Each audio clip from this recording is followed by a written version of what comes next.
अस्सलाम वालेकुम दोस्तों, कैसे हो? उम्मीद है कि सब खैरियत से होंगे। अल्लाह आप लोगों को ऐसे ही खुश रखे। सरकार दो आलम सल्लल्लाहु अलैहि वसल्लम की पूरी जिंदगी पर बनने वाली वीडियो सीरीज जिसका नाम मोहम्मद सब के लिए है सल्लल्लाहु अलैहि वसल्लम, ये उसका 72वां हिस्सा यानी पार्ट 72 है। थोड़ा हम रिकैप करते हैं कि हमने 71वें हिस्से में क्या सुना। हमने 71वें हिस्से में ग़ज़वे तबूक का वाक़या हमने सुना, जो कि अभी तक हमने आधा ही सुना। हमने अब तक सुना कि आप सल्लल्लाहु अलैहि वसल्लम सहाबा का एक ज़बरदस्त लश्कर लेकर बहुत ज़्यादा गर्मी और कहत साली यानी दुष्काल में आप रोमियों पर हमला करने के लिए आपने मदीना से कुछ फरमाया।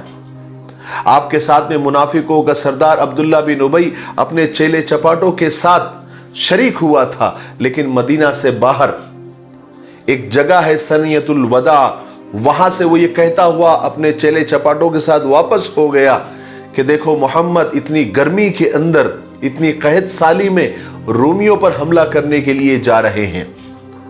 मोहम्मद और उसके साथी रोमियों से जंग करना शायद एक खेल समझते हैं। वहां पर जाएंगे तो जान से जाएंगे और शिकस्त पक्की है और माले गनीमत भी कुछ नहीं मिलेगा। ये कहता हुआ वो वापस चला गया, लेकिन सहाबा ने उसकी परवाह नहीं की। वो वहां से आप सल्लल्लाहु अलैहि वसल्लम के साथ अपनी जान हथेली पर लेकर हथियारों से लैस आप आगे बढ़ते रहे। लेकिन इस जंग के अंदर कुछ सहाबा किसी वजह से नहीं आ सके, जिसमें काबिल जिक्र अबू खुसैमा रजी अल्लाह तआला अन्हु, हजरत हिलाल बिन उमैया, हजरत मुरारा बिन रबी, हजरत काब बिन मालिक थे। ये कुछ इसमें किसी वजह से रह गए। कुछ लोगों के सवारी तैयार नहीं थी, जैसे काब इब्न मालिक, उनकी सवारी तैयार नहीं थी। उन्होंने सोचा कि मैं जैसी सवारी तैयार कर लूंगा मैं जाकर मिल जाऊंगा। ऐसे किसी न किसी का कुछ न कुछ उज्र था जो वो मदीना में ठहर गए। चलिए आगे बढ़ते हैं। हुजूर पाक सल्लल्लाहु अलैहि वसल्लम के जाने के कुछ दिन के बाद हजरत अबू खुसैमा रजी अल्लाह तआला अन्हु एक दिन दोपहर के खाने के वक्त अपने घर तशरीफ लाए तो देखा कि उनकी दोनों बीवियों ने घर में खुशबू का छिड़काव कर रखा है और उनके वास्ते खाना लगा रहे हैं। उस दिन बहुत ज्यादा सख्त गर्मी पड़ रही थी, लेकिन उस वक्त हजरत अबू खुसैमा रजी अल्लाह तआला को ख्याल आया कि इस सख्त गर्मी में सरकार दो आलम सल्लल्लाहु अलैहि वसल्लम तो सफर फरमा रहे हैं और मैं इतने राहत और आराम के साथ अपने घर में बैठा हूं। ये सोचकर उनके दिल पर चोट लगी। उन्होंने फौरन कहा कि रसूल अल्लाह तो गर्मी में सफर फरमा रहे हैं और अबू खुसैमा यहां ठंडक में बैठकर अपनी बीवियों के साथ खाना खा रहा है। यह इंसाफ नहीं है। मैं तुम दोनों के साथ यहां नहीं ठहरूंगा, बल्कि अभी रसूलुल्लाह सल्लल्लाहु अलैहि वसल्लम के पास जाऊंगा। यह कहकर उन्होंने फौरन सफर की तैयारी की और हथियार लगाकर उसी वक्त रवाना हो गए। खाना भी नहीं खाया और जाकर ग़ज़वे तबूक के मकाम पर रसूल पाक सल्लल्लाहु अलैहि वसल्लम से जा मिले। कुर्बान जाइए सहाबा के इस जज्बे पर, कुर्बान जाइए सहाबा की रसूल पाक सल्लल्लाहु अलैहि वसल्लम से मोहब्बत पर। दूसरा वाक़या ये हुआ कि जब हुजूर पाक सल्लल्लाहु अलैहि वसल्लम इस सफर पर यानी ग़ज़वे तबूक के लिए जब तशरीफ ले जा रहे थे तो एक और जलीलुल क़द्र सहाबी हजरत अबू ज़र ग़िफ़ारी रज़ी अल्लाह तआला भी साथ नहीं जा सके थे। उसकी वजह यह थी कि उनका ऊँट बहुत कमज़ोर था और थका हुआ था। उन्होंने ये सोचा, ख्याल किया कि खा पी कर कुछ दिन में उसके अंदर जान आ जाएंगी तो फिर वो रवाना हो जाएंगे और हुजूर पाक सल्लल्लाहु अलैहि वसल्लम से जाकर मिल जाएंगे। मगर जैसे हुजूर पाक सल्लल्लाहु अलैहि वसल्लम चले गए तो वो हुजूर पाक सल्लल्लाहु अलैहि वसल्लम के जाने के बाद ज्यादा दिन उन्हें बर्दाश्त नहीं हुआ। वो ऊँट के अच्छा होने का इंतजार नहीं कर सके। एक दिन उन्होंने अपना सारा साजो सामान कमर पर और कंधे पर लाद कर तन्हा और पैदल ही हुजूर पाक सल्लल्लाहु अलैहि वसल्लम के पीछे रवाना हो गए। आखिर एक दिन वो लश्कर के सामने पहुंच गए।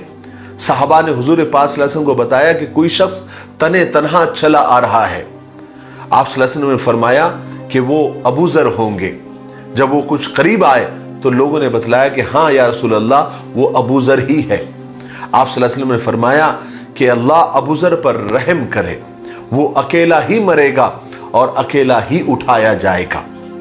बहरहाल ग़ज़वे तबूक के रास्ते में एक मकाम पड़ता था हज्र, जिसका नाम था। पहले ज़माने में ये कौम समूद की आबादी थी। इस कौम ने अल्लाह ताला की नाफरमानी की थी और उसके नबी हज़रत सालेह अलैहिस्सलातु वस्सलाम को झुठलाया था। आखिर अल्लाह तबारक व तआला ने इस कौम पर अजाब नाजिल फरमाया और पूरी कौम तबाह हो गई। जब हुजूर पाक सल्लल्लाहु अलैहि वसल्लम इस वीराने से गुजर रहे थे तो आप सल्लल्लाहु अलैहि वसल्लम पर इतना असर हुआ कि आप सल्लल्लाहु अलैहि वसल्लम ने अपने मुंह पर कपड़ा डाल दिया और अपनी ऊँटनी को तेज कर दिया। साथ ही आप सल्लल्लाहु अलैहि वसल्लम ने सहाबा को ताकीद फरमाई कि कोई भी शख्स उनके घरों में दाखिल ना हो और यहाँ का पानी भी ना पिए और ना उससे वजू करे। जिन्होंने भूले से यहाँ का पानी पी लिया था और यहाँ के पानी से आटा गूंद लिया था, उनसे आप सल्लल्लाहु अलैहि वसल्लम ने फरमाया कि वो आटा जानवरों को खिला दे और वो पानी गिरा दे। आप सल्लल्लाहु अलैहि वसल्लम ने सहाबा से फरमाया कि सब लोग इस इलाके से सर झुकाते हुए, रोते हुए, इस्तग़फ़ार करते हुए यहाँ से गुजर जाए और खुदा के अजाब से पनाह मांगते हुए गुजरे। चुनांचे सारा लश्कर इस जगह से इसी तरह सर झुकाए हुए, दुआएं पढ़ते हुए और इस्तग़फ़ार करते हुए गुजर गया। यहाँ तक कि उस कुएं पर पहुंचकर पड़ाव डाला जिसमें हजरत सालेह अलैहिस्सलातु वस्सलाम की ऊँटनी पानी पिया करती थी। यहाँ पहुंचकर हुजूर पाक सल्लल्लाहु अलैहि वसल्लम ने सहाबा को बताया कि आज रात बहुत सख्त आंधी आने वाली है। फिर आप सल्लल्लाहु अलैहि वसल्लम ने फरमाया कि जिनके पास ऊंट है वो उन्हें मजबूती से बांध दे और कोई भी शख्स आज की रात तन्हा कहीं नहीं जाए। अगर उसे जरूरत पड़ भी जाए तो वो अपने एक साथी को साथ जरूर लेकर जाए। सारे सहाबा ने इस हुक्म की पाबंदी की, लेकिन बनी साइदा के 2 आदमी इस हुक्म के बावजूद वो तन्हा ही निकल गए। उनमें से एक अपनी जरूरत से निकला था, उसका रास्ते में ही अचानक दम घुटने लगा। यहां तक कि रसूल पाक सल्लल्लाहु अलैहि वसल्लम ने उसके लिए दुआ फरमाई, तब जाकर वो ठीक हुआ। दूसरा आदमी अपनी ऊँटनी को ढूंढता हुआ तन्हा ही चला गया था। उसको तूफानी हवा ने तय की पहाड़ियों में लाकर फेंक दिया। वो मुद्दतों भटकने के बाद हुजूर पाक सल्लल्लाहु अलैहि वसल्लम जब वापसी हुई मदीना, तब वो मदीना पहुंच सका। जब हुजूर पाक सल्लल्लाहु अलैहि वसल्लम को उनका हाल मालूम हुआ तो आप सल्लल्लाहु अलैहि वसल्लम ने फरमाया कि मैंने मना किया था कि अकेले कहीं मत जाना। बहरहाल वहां से अगली सुबह चलकर आप एक जगह ठहरे, लेकिन वहां पानी बिल्कुल नहीं था। सब लोग हैरान परेशान थे। आखिर हजरत अबू बकर सिद्दीक रज़ी अल्लाह तआला ने आकर हुजूर पाक सल्लल्लाहु अलैहि वसल्लम से ये पानी की तकलीफ बयान की और दुआ के लिए अर्ज किया। आप सल्लल्लाहु अलैहि वसल्लम ने दुआ के लिए हाथ उठाए, अभी हाथ नीचे भी नहीं किए थे कि अल्लाह तबारक व तआला ने एक बदली भेजी और ये बदली लश्कर के ऊपर छा गई और इतना पानी बरसा कि सारे सहाबा की पानी की तकलीफ दूर हो गई। कुछ दिन पड़ाव डालने के बाद जब यहां से चले तो रास्ते में एक और वाकया हुआ कि हुजूर पाक सल्लल्लाहु अलैहि वसल्लम की ऊँटनी गुम हो गई। लश्कर में कुछ मुनाफिक भी थे, दोगले लोग भी थे। वो सिर्फ माले गनीमत के लालच में साथ हो गए थे। उन्होंने हुजूर पाक सल्लल्लाहु अलैहि वसल्लम को ताना देना शुरू किया। इन्हीं लोगों में बातें करना शुरू की कि देखो मोहम्मद के पास तो आसमान की खबरें आती है और यहां हाल देखो कि उन्हें अपनी ऊँटनी का हाल तक मालूम नहीं। जब हुजूर पाक सल्लल्लाहु अलैहि वसल्लम को यह बात मालूम हुई तो आपको रंज हुआ। आपने फरमाया कि ए लोगों, मुझे सिर्फ वो बात मालूम है जो अल्लाह तबारक व तआला ने मुझे बता दी है। फिर फरमाया कि मेरी ऊँटनी फला जगह है और उसकी लगाम एक झाड़ी में उलझ गई है। लोग फौरन गए तो देखा कि ऊँटनी उसी जगह खड़ी हुई है। फिर सहाबा ने वो ऊँटनी लेकर आप सल्लल्लाहु अलैहि वसल्लम को ला कर दी। तबूक पहुंचने से पहले हुजूर पाक सल्लल्लाहु अलैहि वसल्लम ने सहाबा से फरमाया कि कल तुम लोग इंशाअल्लाह तबूक के चश्मे पर पहुंच जाओगे। तुम में से जो भी पहले पहुंच जाए वो मेरे आने तक चश्मे के पानी को हाथ न लगाए, कोई छुए नहीं। और इस बात का आप सल्लल्लाहु अलैहि वसल्लम ने लश्कर में ऐलान भी करा दिया। अगले दिन जब सहाबा तबूक के चश्मे पर पहुंचे तो देखा कि उसमें से कतरा कतरा पानी निकल रहा है, लेकिन कुछ मुनाफिक वहां पहुंच गए थे। उन्होंने हुजूर पाक सल्लल्लाहु अलैहि वसल्लम की इजाजत के बगैर पानी में हाथ धो दिए थे। जब हुजूर पाक सल्लल्लाहु अलैहि वसल्लम तशरीफ लाए तो आपने उनको डांटा। उसके बाद आप सल्लल्लाहु अलैहि वसल्लम ने चश्मे के रिश्ते हुए पानी को हाथ में लिया और अपना हाथ मुंह धोया और फिर यही पानी उस चश्मे में दोबारा डाल दिया। इस पानी का चश्मे में पड़ना था कि कुदरत से वो चश्मा उस वक्त फवारी की तरह उबलने लगा और सहाबा की पूरी जमात पूरी तरह सैराब हो गए। फिर हुजूर पाक सल्लल्लाहु अलैहि वसल्लम ने हजरत मुआज इब्न जबल रज़ी अल्लाह तआला से फरमाया कि ऐ मुआज, अगर तुम जिंदा रहे तो इस इलाके के बागात को सरसब्ज, शादाब और हरे भरे देखोगे। बहरहाल तबूक में पहुंचकर आप सल्लल्लाहु अलैहि वसल्लम ने कई रोज वहां पर क़याम फरमाया, दुश्मनों का इंतजार किया, मगर न तो दुश्मनों की फौजें आई और न लड़ाई हुई। मगर इस सफर से जबरदस्त फायदा यह हुआ कि दुश्मन के दिलों में मुसलमानों की हैबत और रौब पैदा हो गया। उसका असर यह हुआ कि आसपास के कबीलों ने आकर हुजूर पाक सल्लल्लाहु अलैहि वसल्लम से सुलह कर ली और जिजिया यानी टैक्स देना मंजूर कर लिया। शाम के इस इलाके में आइला या ईला, अजरूह और जरबा 3 बस्तियां थी। यहाँ के लोग रसूल पाक सल्लल्लाहु अलैहि वसल्लम की आने की खबर सुनकर आप सल्लल्लाहु अलैहि वसल्लम के पास आए और ईला का जो सरदार था यूहन्ना, उसने हुजूर पाक सल्लल्लाहु अलैहि वसल्लम को एक सफेद खच्चर तोहफे में पेश किया।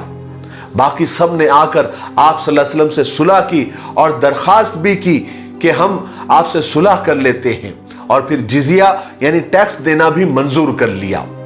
हुजूर पाक सल्लल्लाहु अलैहि वसल्लम ने उनकी दरखास्त मंजूर फरमाई और तमाम शर्तें और कंडीशन तय करके उन्हें सुलहनामा इनायत फरमाया।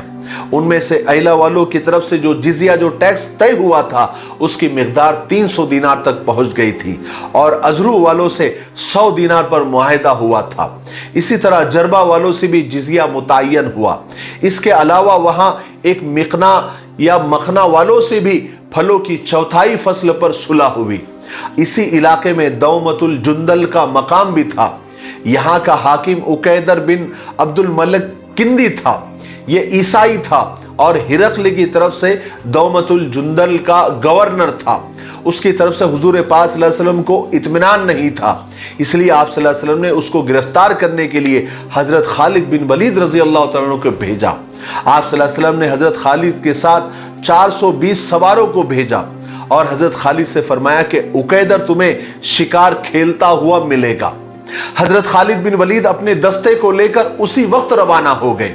ये रात का वक्त था, चांदनी फैली हुई थी और उस वक्त उकैदर किले की छत पर अपनी बीवी से बातें कर रहा था। अचानक एक नील गाय ने आकर किले के दरवाजे पर टक्कर मारी। उकैदर की बीवी ने यह वाकया देखा तो उसे बड़ा ताज्जुब हुआ। उसने कहा कि ऐसा तो पहले कभी नहीं हुआ। उकैदर ने कहा कि मैं इसका जरूर शिकार करूंगा। उसी वक्त उसने घोड़ा लिया और शिकार का सामान मंगवाया और कुछ आदमियों के साथ गाय के पीछे चल पड़ा। अचानक रास्ते में हजरत खालिद बिन वलीद रजी अल्लाह तआला अपने दस्ते के साथ उसे मिल गए। हजरत खालिद ने फौरन उस पर हमला किया और उसको गिरफ्तार करके हुजूर पाक सल्लल्लाहु अलैहि वसल्लम के पास ले आए। उसने उस वक्त बहुत उम्दा लिबास पहना हुआ था, तो सहाबा उसको उलट पलट कर देखने लगे। तो आप सल्लल्लाहु अलैहि वसल्लम ने फरमाया, तुम इसको देखकर हैरत हो रही है, तुमको ये कपड़े देखकर हैरत हो रही है। उस जात की कसम जिसके कब्जे में मेरी जान है, जन्नत में साद इब्ने मास के कपड़े इससे भी उम्दा होंगे। बहरहाल इस तरह इस गज़वे में जंग तो नहीं हुई, लेकिन फायदा बहुत हुआ और इस इलाके में मुसलमानों की धाक बैठ गई। चूंकि इस सफर में मुसलमानों की आखिरी मंजिल तबूक थी, इसलिए इस गज़वे का नाम गज़वे तबूक से मशहूर हुआ और यह गज़वा आप सल्लल्लाहु अलैहि वसल्लम का आखिरी गज़वा था जो सन 9 हिजरी में हुआ। आज के लिए इतना काफी है, इसलिए अब हम यहीं पर रुकते हैं। आने वाले 73वें हिस्से में यानी पार्ट 73 में हम हज्जतुल वदा के वाकयात सुनेंगे। अब आगे के जितने भी वाकयात है ये आप सल्लल्लाहु अलैहि वसल्लम के आखिरी जमाने के सारे वाकयात है, इसलिए आने वाले सारे वीडियो को दिल लगाकर सुनना और दिल लगाकर शेयर भी करना। ये आखिरी के आप सल्लल्लाहु अलैहि वसल्लम के आखिरी जमाने के सारे वाकयात हैं, जिससे कितना भी सख्त दिल आदमी उसका दिल पसीज जाएगा और फिर आपको पता चलेगा कि सरकार दो आलम सल्लल्लाहु अलैहि वसल्लम को अपनी उम्मत से कितनी मोहब्बत थी اور کیسے انہوں نے آخری میں ہمیشہ اپنی امت کی ہی فکر کی، ان کی آخرت کی فکر کی، ان کے ایمان کی فکر کی۔ اس لیے اس کے بعد آنے والے ویڈیوز کو زیادہ سے زیادہ لائک کریں، شیئر کریں، تاکہ آپ صلی اللہ علیہ وسلم کی زندگی کے آخری لمحات بھی لوگوں تک زیادہ سے زیادہ تعداد میں پہنچے۔ تب تک میرے لیے، پوری امت کے لیے اور پوری انسانیت کے لیے خیر اور بھلائی کی دعا کرتے رہے۔ السلام علیکم ورحمۃ اللہ وبرکاتہ۔